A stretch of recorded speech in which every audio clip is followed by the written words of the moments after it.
Bonjour et bienvenue dans Tout est déjà là, le podcast qui tisse des ponts entre spiritualité et entrepreneuriat. Cet été, je te propose une mini-série que j'ai appelée la FAQ de l'été. Chaque semaine, je réponds à une question qui m'a été posée ou qu'on me pose souvent dans les sessions de yoga, dans les accompagnements individuels ou en dehors du tapis. C'est des petites capsules douces, accessibles pour nourrir à la fois ta pratique et ton chemin intérieur, même au cœur de l'été. D'ailleurs, si tu ne veux manquer aucun épisode à venir, n'hésite pas à t'abonner à ce podcast sur ta plateforme d'écoute préférée ou sur ma chaîne YouTube. Le milieu du yoga, parfois, il peut être encore obscur pour les pratiquantes et les pratiquants qui cherchent une session à suivre. Et moi, je suis intimement convaincue qu'en fait, la rencontre avec le yoga, c'est aussi une rencontre entre la personne qui décide de pratiquer le yoga, le type de yoga qu'elle va choisir et le ou la guide qui va l'accompagner dans ce type de yoga et dans ce cheminement personnel. Mais pour arriver à cette rencontre, en fait, il y a une première question qu'il faut se poser, c'est quel type de yoga choisir? Et entre tous les types de yoga, que ce soit en termes de nom, de lieu, de durée, on peut parfois être vraiment perdu et se sentir un peu désorienté, que tu sois pratiquant ou guide de yoga. Alors en fait, je te propose aujourd'hui d'en clarifier quelques-uns, ceux que je connais le mieux. Et en fin d'épisode, je vais aussi te parler de ce qui compte vraiment pour choisir une session dans laquelle tu vas investir du temps et de l'argent. Donc je vais déjà ouvrir cet épisode avec une grande remise à plat. Ce qu'on appelle yoga en France aujourd'hui, généralement, c'est en réalité du yoga postural, c'est-à-dire une partie du yoga. Et là, tu vas sûrement avoir envie de me demander, Mengel, c'est quoi le yoga? Et même si c'est difficile là d'y répondre en quelques minutes dans un épisode de podcast, ce qu'on peut dire en tout cas en quelques mots, c'est que le yoga est un état d'être et non pas un état de faire. Donc reste bien avec moi parce que pendant cette petite introduction que je vais faire juste avant de te présenter tous les types de yoga et de te donner plein de clés pour choisir ta session de yoga, je vais t'éclairer aussi sur quelques autres parties du yoga, sur des mots en sanskrit que tu as pu croiser. Donc ça va sûrement être intéressant pour toi de bien écouter cette introduction parce qu'elle va te permettre aussi de clarifier ton choix de session de yoga. Selon les lignées, en fait, l'objectif de la pratique des outils du yoga, dont font partie les postures, qu'on appelle aussi les asanas en sanskrit, qui veut dire assise, ça va varier. Ça peut être de transcender le corps avec des ascèses extrêmement difficiles, ça peut être de cheminer vers soi, ça peut être la quête d'être au quotidien dans la matière en conscience, mais en tout cas, souvent le chemin reste le même, c'est faire connaissance avec soi pour reconnaître le divin en soi. Aujourd'hui, en France, dans les sessions proposées, tu vas bien souvent pratiquer les fameuses asanas, les postures de yoga.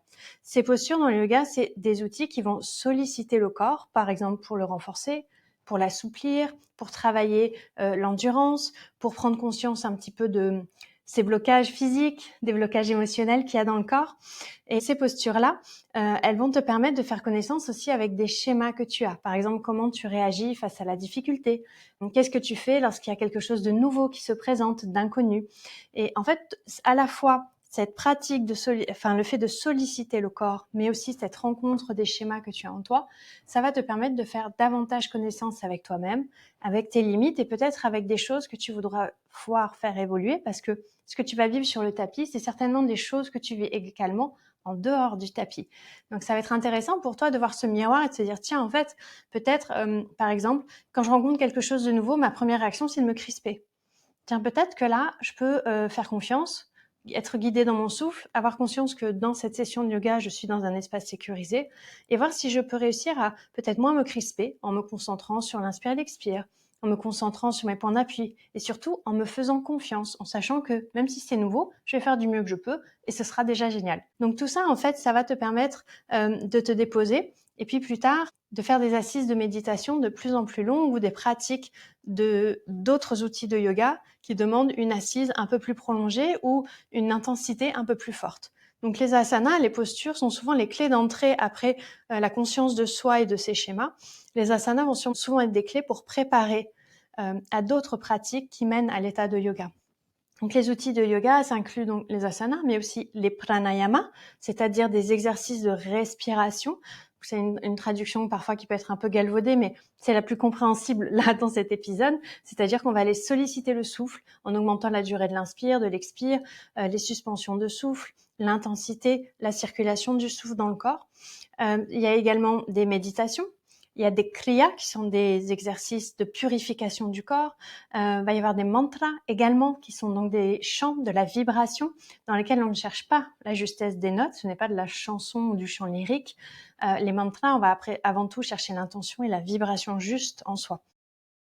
Et encore une fois, la part de chaque outil va varier selon la lignée. Donc, il y a des lignées où tu vas avoir énormément de postural, il y a des lignées où tu as de tout, il y a des lignées où tu vas avoir beaucoup de kriya et de mantra. Donc, tout ça, ça va aussi devoir conditionner ton choix ensuite. Mais on va parler des types de yoga très rapidement. Et donc, en France, comme on est très sédentaire et qu'on est peu dans l'écoute de soi, mais c'est aussi valable pour l'Occident, entre guillemets, en général, on va avoir tendance à se concentrer sur les postures de yoga parce que ce sont celles qui vont nous amener à un bien-être, un état de conscience du bien-être le plus rapide. Et souvent, le cerveau, le système nerveux va s'attacher à cette sensation de bien-être. Malheureusement, cette sensation de bien-être dans le yoga, on ne va pas la nourrir parce qu'en fait, malheureusement, elle va très vite s'estomper. C'est-à-dire que souvent, les élèves me disent en session, si je pratique pas régulièrement, je vois bien que les effets s'estompent. Mais c'est parce qu'en fait, le yoga postural, tu es censé le pratiquer très régulièrement, à la hauteur de ce que tu peux, donc une fois tous les jours si tu peux, mais pourquoi pas tous les 2 ou 3 jours. Mais le fait de le faire régulièrement, en tout cas de pas attendre 5, 6, 7 jours pour repratiquer, c'est ce qui fait que ton corps en a les bénéfices et qui évite aussi que cette sensation, ces bénéfices de la pratique posturale s'estompent et qu'il y ait cet état de manque derrière, qui faille que quand on refait le yoga, on se dit « Ah, ça m'a fait du bien, mais j'aurais dû pratiquer avant de venir ». Donc c'est ça aussi qui est intéressant, c'est qu'en Occident, on s'est attaché à cet état de bien-être. Et d'ailleurs, on dit souvent que le yoga est une pratique de bien-être, ce qui est faux parce que le yoga est une pratique vraiment spirituelle, qu'on le veuille ou non. On peut en faire une pratique de bien-être justement en enlevant tout l'aspect spirituel, si c'est pas quelque chose qui t'intéresse. Mais du coup, on est dans du yoga postural et on est dans une pratique qui va être beaucoup plus entre guillemets de l'ordre de la gymnastique que du yoga.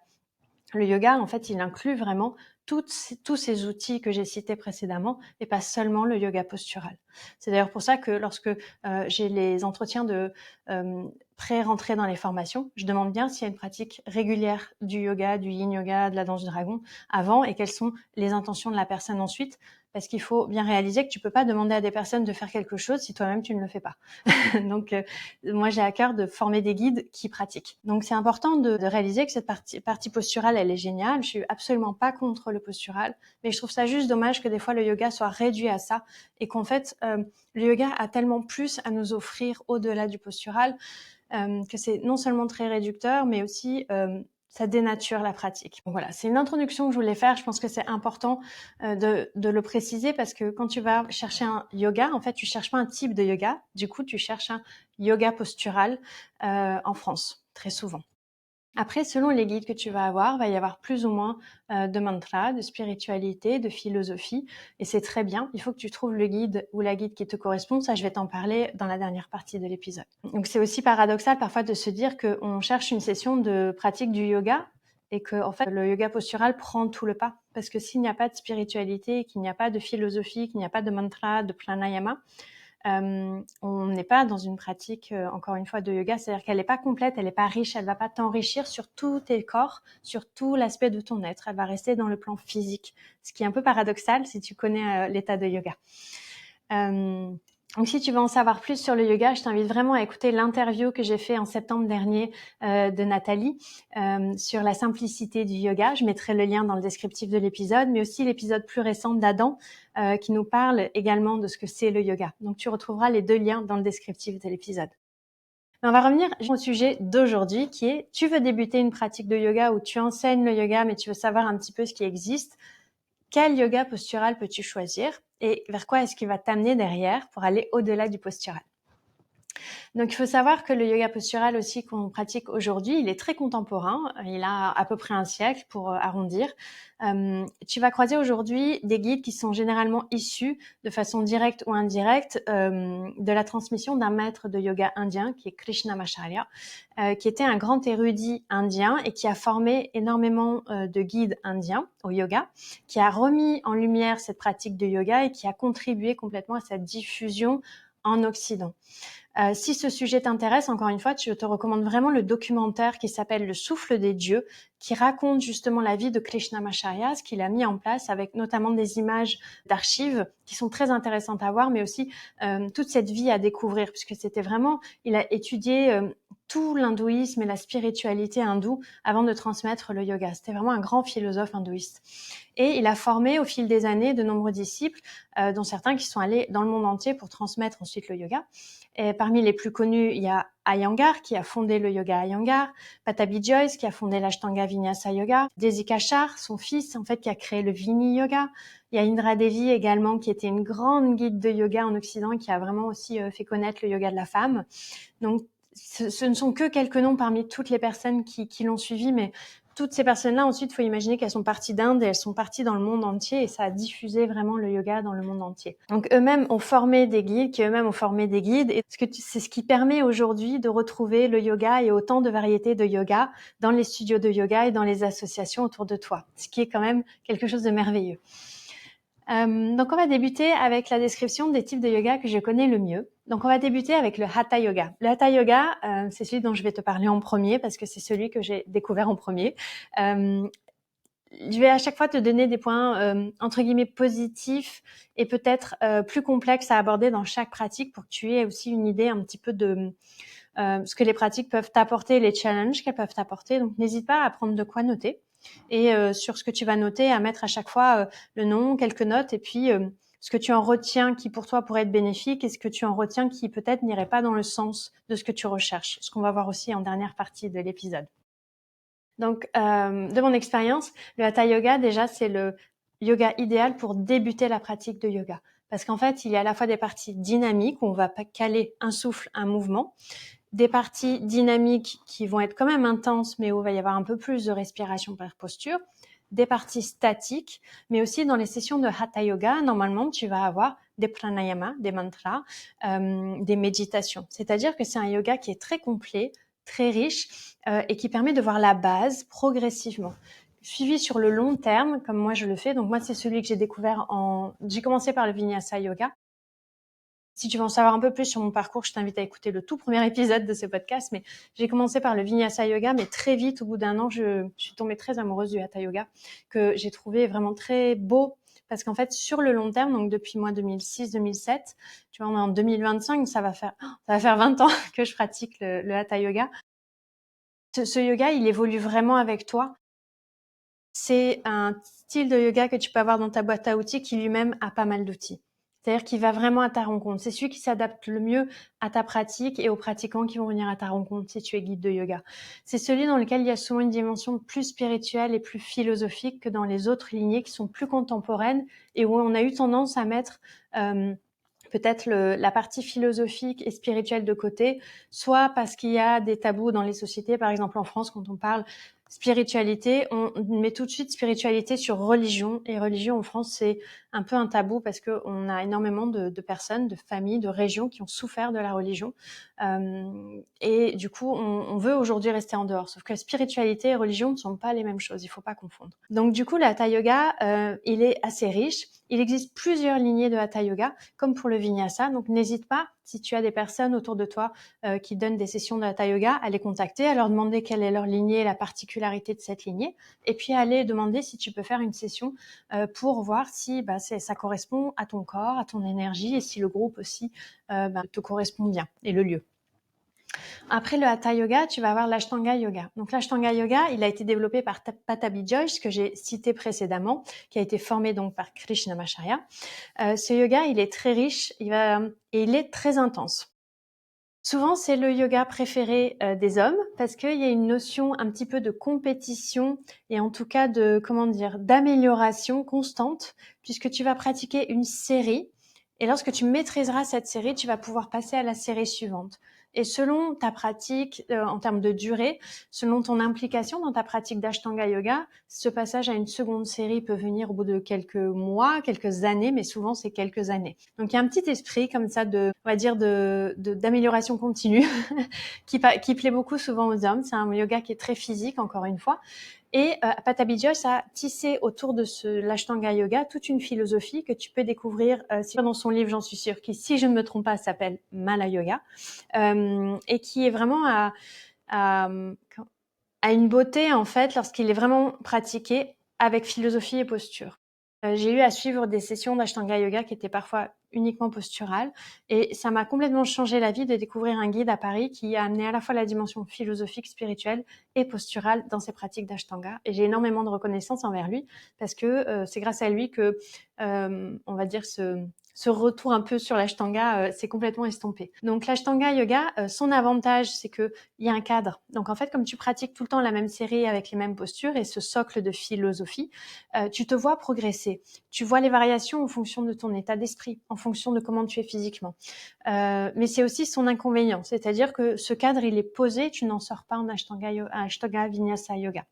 Donc, il t'invite à explorer vraiment un cadre de ces séries et aller en profondeur dans ce cadre avec la spiritualité et la philosophie de l'Ashtanga Yoga. Donc, si tu aimes les yogas spirituels mais un peu physiques, en profondeur, l'Ashtanga Yoga va sûrement être fait pour toi. Si en revanche, tu cherches vraiment une pratique de yoga qui va être plus douce, je t'orienterai pas forcément vers l'Ashtanga Yoga. Le Vinyasa Yoga. Alors, le Vinyasa Yoga, souvent, je le décris comme le sale gosse des yogas. C'est un des yogas que je transmets le plus et que je pratique le plus. C'est par lui, comme je disais un peu auparavant, que je suis rentrée dans le yoga. Et c'est dans lui que je baigne pas mal aujourd'hui avec des yogas complémentaires comme le yoga nidra, le yin yoga et le yoga de la voix.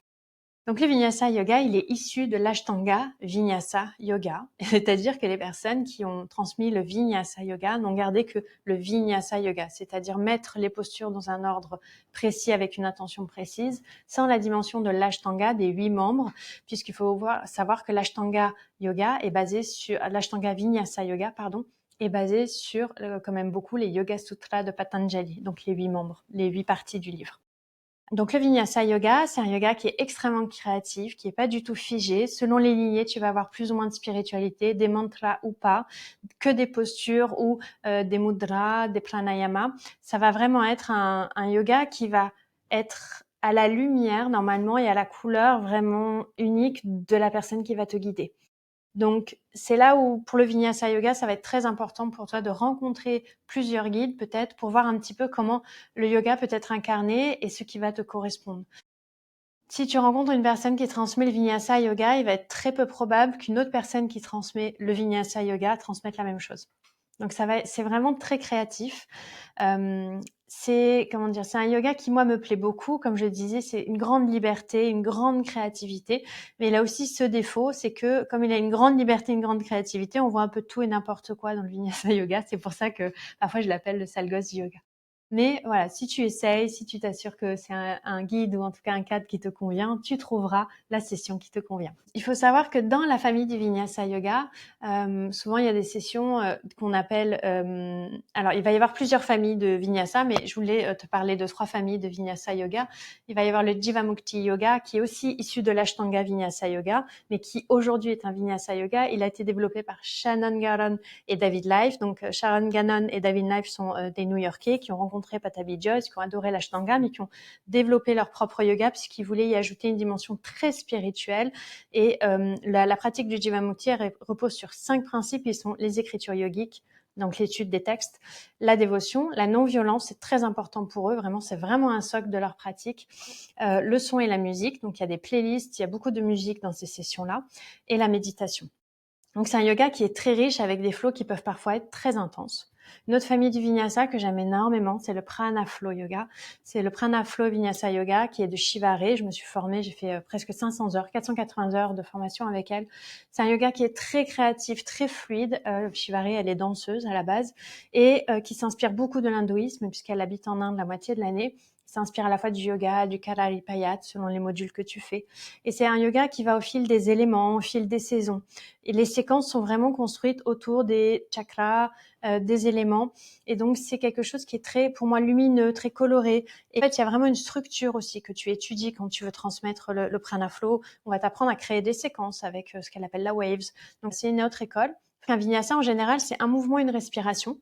Donc, en fait, tu vas inspirer, lever les bras, expirer, aller vers l'avant, inspirer, redresser le dos, expirer, aller en planche. Par exemple, si on prend l'exemple de la salutation au soleil, un vinyasa yoga, c'est ça.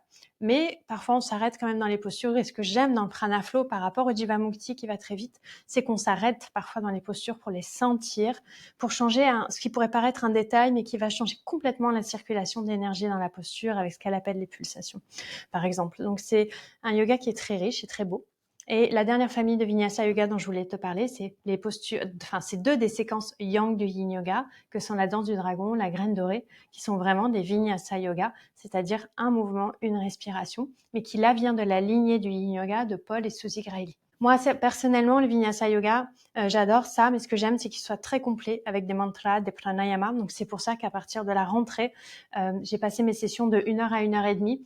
Et j'avoue que j'étais un petit peu angoissée au départ de changer la durée. Je me suis dit, je vais sûrement perdre des élèves, etc. Et en fait, une grande majorité est déjà revenue vers moi en me disant que c'était une super nouvelle parce qu'ils étaient vraiment ravis d'avoir une demi-heure de plus pour aller plus loin dans ces pratiques-là. Donc, comme quoi, des fois, il faut se faire confiance vraiment. Une autre famille du yoga dont je voulais te parler, c'était le Yin Yoga. Le Yin Yoga, c'est une pratique, c'est ma pratique chouchou en fait. Je l'ai découvert en 2010. Je forme des guides de Yin Yoga depuis 2017 et il a été développé par Paul Grailey dans les années 2000. Donc c'est un yoga encore plus contemporain. Paul Grailey pratiquait l'Ashtanga Vinyasa Yoga à la base et il a eu envie de déployer, de trouver un aspect beaucoup plus lent, avec une temporalité différente pour aller solliciter le corps en profondeur et pour permettre un espace d'introspection dans l'immobilité. Le Yin Yoga est un yoga qui ne s'adresse pas à des personnes qui ont par exemple des problèmes d'ostéoporose ou d'articulation parce que comme on reste longtemps dans les postures, ça peut être très contraignant et mettre beaucoup de pression sur les cartilages, sur les tendons, sur les ligaments. En revanche, pour des personnes qui sont assez stressées ou qui font beaucoup de sport, en utilisant bien les supports comme il faut, en fait, ça va permettre de nourrir un aspect de récupération au niveau du corps. Et pour les personnes qui sont très angoissées ou un peu avec des journées à 2000 à l'heure, par exemple moi, c'est un yoga qui me permet de ralentir et d'accueillir. C'est donc un yoga qui est très très riche. Il y a 5 tattvas pour pratiquer le yin yoga, qui sont le fait de pouvoir déjà ralentir et relâcher tous les muscles du corps, qui est le premier. Ensuite, de trouver un espace qui paraît juste, c'est-à-dire ni trop ni pas assez, dans le sens vraiment d'avoir une harmonie. On maintient la posture le temps indiqué, on reste immobile et on bouge lentement. Mais si tu veux en savoir plus sur le yin yoga, je t'invite vraiment à écouter mon épisode dédié qui s'appelle Sorry Not Sorry, le yin yoga n'est pas une pratique douce, que je vais mettre également en lien dans le descriptif de cet épisode. Le yoga restauratif, maintenant, c'est vraiment un yoga qui est très immobile. Il vise en fait le système nerveux, donc il est essentiellement pour les personnes qui ont besoin de réguler ce système nerveux, que ce soit lié à un stress chronique, à une angoisse, à un stress post-traumatique, à une convalescence. On va créer en fait un espace sécurisé dont le corps peut totalement se déposer parce qu'on va utiliser énormément de supports pour s'assurer qu'il n'y ait pas de tension, de blocage dans le corps et dans le mental. C'est-à-dire qu'on puisse complètement se déposer dans la posture. Donc, on utilise des chaises de yoga, beaucoup de bolsters en yin. En général, on utilise 1 à 2 bolsters, 2 blocs. Là, en restaurative, on va avoir 2-3 bolsters par personne, 4-5 couvertures faciles. Voilà, on va vraiment utiliser plein de supports pour que le corps puisse être dans un espace cocooning, sécurisé, que le système nerveux puisse faire son travail un petit peu de se détendre et que le corps récupère, que le mental récupère et que du coup, émotionnellement, on puisse apaiser. C'est une pratique qui peut se faire en groupe, mais aussi individuelle. Personnellement, moi, je l'ai découvert en 2018 et depuis, elle m'a pas quittée. Elle m'a suivie pendant toute ma grossesse. Elle m'a permis de récupérer pendant mon déménagement. Elle m'a permis de récupérer pendant mon postpartum. Aujourd'hui, je l'utilise énormément pour contrebalancer mes journées à 2000 à l'heure. Donc voilà, le yoga restauratif, c'est un yoga très immobile. On va faire 3-4 postures par heure. Tellement bon pour le système nerveux si tu es un peu speed ou si tu as besoin d'un espace sécurisé. Le yoga nidra, en fait, le yoga nidra est souvent décrit comme le yoga du sommeil parce qu'en fait, Nidra, c'est la déesse du sommeil dans le panthéon hindouiste. Sauf que la traduction peut, pour nous, Français et Françaises, être perturbante parce que le sommeil yogique n'est pas le même que le sommeil qu'on va faire quotidiennement. Le sommeil yogique, en fait, c'est un état de conscience dans lequel on va pouvoir toucher à l'état de yoga, on va pouvoir échanger, discuter avec l'inconscient pour avoir des réponses et on va aussi rentrer dans un espace thérapeutique et d'apprentissage profond. Le yoga nidra, c'est d'ailleurs ce qui a inspiré l'hypnose à Jung. Donc c'est très intéressant aussi de voir que cet état de conscience, quel qu'il soit, en fait, c'est vraiment quelque chose de thérapeutique et sur lequel on peut s'appuyer à la fois pour changer des comportements. Par exemple, le yoga nidra est un très bon accompagnement pour la grossesse, un très bon accompagnement pour arrêter le tabac. C'est aussi un très bon accompagnement pour traiter les traumas. Mais ça peut aussi être un accompagnement pour gérer ses émotions, pour digérer une situation à un instant T. Donc c'est un espace vraiment de dépôt en soi. Et par rapport au yoga restauratif où ce qu'on veut, c'est vraiment que le mental, l'émotion se pose et qu'il n'y ait plus de nos cerveaux, entre guillemets, le yoga nidra, lui, va nous permettre, par un scénario, d'aller contacter l'inconscient. Ce n'est pas du tout une relaxation guidée, parce que parfois on me dit maintenant on va terminer par une relaxation guidée du yoga nidra où on va faire un scan corporel. Le scan corporel est génial, j'adore cette visualisation, mais ce n'est pas un yoga nidra. Yoga nidra, en fait, selon ta lignée, tu vas vraiment avoir des scénarios avec des parties précises à suivre. Ça dure entre 10 et 45 minutes, voire parfois 1h30, 2 heures.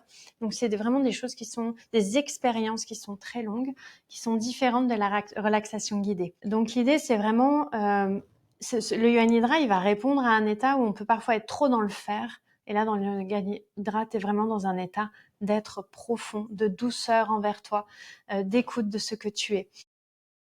Et enfin, je voulais terminer par le yoga de la voix. Le yoga de la voix de Nathalie Adam, qui m'est si cher. Moi, j'ai découvert le yoga de la voix en 2022. Je cherchais en fait une pratique de yoga pour approfondir et asseoir ma voix.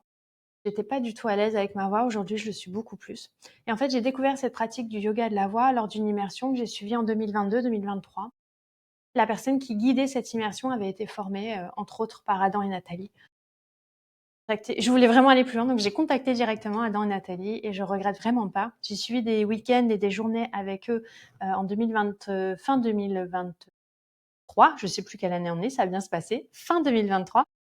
Voilà, j'ai suivi un week-end avec eux et 2 journées. J'ai trouvé ça génial, donc je me suis vraiment engagée dans la formation longue avec eux que j'ai terminée là en mars en Inde, en mars dernier. Mais là, je continue en fait de me former auprès d'eux parce que c'est vraiment quelque chose de très riche, de très rare en France d'avoir des personnes qui sont passionnées par le Drupad, qui te transmettent leur amour de la vibration, mais de l'état de yoga aussi, qui s'y connaissent en philosophie et en spiritualité du yoga.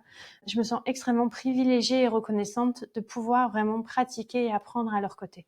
Donc si tu es intéressé par la vibration, le yoga de la voix, c'est vraiment un yoga, en fait, il t'amène à la reconnaissance de l'être que tu es, au plus profond de toi, par la vibration des mantras sur des mélodies Drupad créées, sur les ragas du Drupad et des mélodies posées sur ces ragas par Adam. Donc c'est à chaque fois un voyage et une expérience incroyable à vivre. Donc n'hésite vraiment pas à les contacter, c'est vraiment un voyage et une initiation pour toi. Tu en sais à présent plus sur tous ces types de yoga. Il en existe d'autres comme le Nada Yoga, qui est le yoga du son, le Kundalini Yoga. Mais en fait, je les connais pas suffisamment pour t'en parler aujourd'hui. J'espère pouvoir interviewer bientôt des personnes sur ces yogas-là pour que eux puissent en parler avec leurs mots et même sur les autres types de yoga. Donc, suis bien ce podcast parce qu'il va y avoir des interviews l'année prochaine justement qui vont te permettre de faire le lien entre spiritualité, yoga et ton activité de solopreneur ou d'entrepreneuse. N'hésite pas aussi à contacter tous les enseignants auprès de toi pour leur poser des questions, pour rencontrer leur transmission, parce que comme je te le disais, il peut y avoir vraiment des empreintes différentes et des personnalités différentes, parce que notre transmission est aussi colorée par notre chemin personnel et spirituel à chacun et à chacune. Donc, n'hésite pas à contacter les personnes, à leur poser des questions et à aller à leur rencontre. N'hésite pas aussi à aller à leur rencontre aussi de leur sangha, du groupe, parce que c'est lui qui va t'amener du soutien pendant ton temps de pratique. Plus tu es proche de la sangha, c'est-à-dire des personnes qui ont la même pratique que toi, plus vous allez pouvoir vous soutenir les uns les autres. Et moi, je le vois ici au Chala, en Côte d'Armor. En fait, les personnes se connaissent maintenant, elles se disent bonjour, elles échangent, on reste après pour papoter. Et il y a vraiment un échange qui se fait et un soutien qui se met en place pour les personnes qui le désirent. Et pour moi, c'est très riche. C'est vraiment une des plus belles réussites de l'année dernière, en ce qui me concerne en tout cas. Maintenant, voici aussi 2 des points très importants que tu vas prendre en compte pour choisir ton yoga et tu vas voir que ça va t'aider. Le premier, c'est ton corps. Pars de ton corps. En fait, de quoi il a besoin, qu'est-ce qu'il peut faire. Par exemple, donc ce point-là, il va vraiment t'aider et t'orienter pour choisir ton type de yoga. Si tu as des douleurs chroniques au niveau articulaire, musculaire, des problèmes de dos, par exemple, je vais pas te conseiller de commencer par du Vinyasa Yoga. Souvent, les sessions vont beaucoup trop vite. Moi, je sais que souvent on me dit que mon Vinyasa Yoga, il y a un peu un slow yoga parce que j'aime bien avoir des parties rapides mais des parties lentes aussi. Je suis pas à 100 à l'heure du début à la fin. Mais si on est trop rapide, en fait, les personnes, les pratiquantes n'ont pas le temps d'ajuster leur posture, n'ont pas le temps de comprendre ce qui se passe et on peut se blesser davantage. Donc, je te recommanderais plutôt, par exemple, si tu as des lombalgies ou des douleurs chroniques, de commencer soit par du restorative yoga, soit par du hatha yoga avec une personne qui, comme moi, par exemple, j'ai enseigné à la Pitié-Salpêtrière, au service de rhumatologie, j'ai énormément appris sur les douleurs du dos. Donc, ça me permet d'adapter vraiment aujourd'hui pour ces personnes-là. Donc, n'hésite pas à questionner aussi aussi, encore une fois, les personnes que tu vas rencontrer. Donc ça, c'était le premier point. Ton corps qui va te permettre déjà d'enlever certains types de yoga qui peut-être, à cet instant-là, en tout cas, ne vont pas te correspondre. Et surtout, ton intention. Est-ce que tu souhaites une pratique de yoga qui t'accompagne au quotidien? Est-ce que tu veux une pratique de yoga qui soit spirituelle ou purement posturale? Et ça va à nouveau t'orienter vers tel ou tel guide de yoga qui va mettre le point plus sur le postural ou sur la spiritualité. Et c'est ce qui va te permettre de cheminer. Et surtout, n'oublie pas, c'est au yoga de s'adapter à toi et pas l'inverse. Donc si tu vas à une session où on te force, où on te dit non mais il faut réussir cette posture, le but de la posture c'est, je t'inviterai quand même à remettre ça en question et à trouver quelqu'un qui est peut-être plus dans l'ouverture et dans l'observation de ton corps pour qu'il puisse faire l'expérience du yoga qu'il a à faire dans la posture, qui va être une invitation qui va te permettre davantage de grandir sur ton chemin. Et aussi, je te conseille de choisir une session et de la suivre pendant au moins 1 an. Vraiment pour pouvoir en voir les bénéfices et comme je l'évoquais juste avant, pour pouvoir faire partie de la Sangha et grandir avec elle. C'est super important. Parce que si tu changes trop souvent de guide ou de pratique de yoga, en fait, tu vas pas avoir le temps de voir les bénéfices d'une semaine à l'autre ou tous les 2 jours. Tu vas en fait aller zapper, voir plein de choses différentes qui seront peut-être très fun et agréables. Mais une fois que tu as trouvé une pratique qui te plaît, une guide qui te plaît, reste et regarde comme ton corps apprécie, comme ton cœur vibre et comme tu peux rencontrer des personnes qui ont en fait les mêmes aspirations que toi. Voilà, merci beaucoup pour ton écoute. J'espère vraiment que cet épisode t'a éclairci sur les différents types de yoga que tu peux trouver pour la rentrée, par exemple. Aujourd'hui, tu sais un petit peu plus ce qui est transmis en France et j'espère vraiment que tu y vois plus clair. J'espère aussi que tu vas trouver ta pratique et que tu auras toi aussi la chance de cheminer avec ce merveilleux outil qu'est le yoga. Et surtout, s'il te convient, parce qu'il est important de dire que le yoga n'est pas pour tout le monde. Si tu souhaites suivre des sessions d'initiation ou mettre en place une pratique personnelle de yoga, n'hésite pas à me contacter. Je serai ravie de te guider dans le Vinyasa Yoga, le Yin Yoga, le Hatha Yoga ou encore le Yoga Nidra. L'accompagnement que je propose qui s'appelle Reconnexion est sûrement fait pour toi. Pour éclairer un ou plusieurs proches, je te propose de peut-être faire suivre cet épisode qui pourra lui aussi y voir plus clair à la rentrée sur quel type de yoga choisir. Lorsque tu fais suivre un épisode à une personne, tu me donnes aussi la possibilité de rencontrer d'autres auditeurs et auditrices et je t'en remercie vraiment du fond du cœur. On se retrouve la semaine prochaine pour le 7e épisode de cette FAQ de l'été. On y parlera de communication en tant que guide de yoga. En attendant, tu peux consulter mes épisodes précédents pour découvrir d'autres conseils et interviews et même des pratiques de yoga posturales ou rituelles. D'ici là, prends soin de toi et souviens-toi, tout est déjà là.